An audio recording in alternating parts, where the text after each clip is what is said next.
இப்போ தண்ணி எவ்வளோ ஃபுல்லாக மேலே வரைக்கும் லோடில் இருக்குது அப்படி தானுங்க? ஒரு 700 அடிக்கு மேலே இருக்குங்களா ஸ்டோரேஜ்? ஒரு 700 அடி ஸ்டோரேஜ் இருக்குங்களா இப்போ குழி?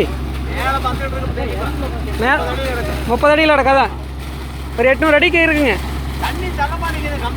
தூக்கல அதான் அதான்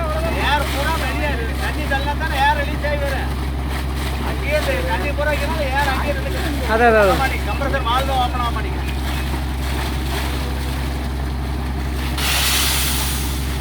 அந்த குடத்தெல்லாம் எடுத்து யார் பிடிப்பா?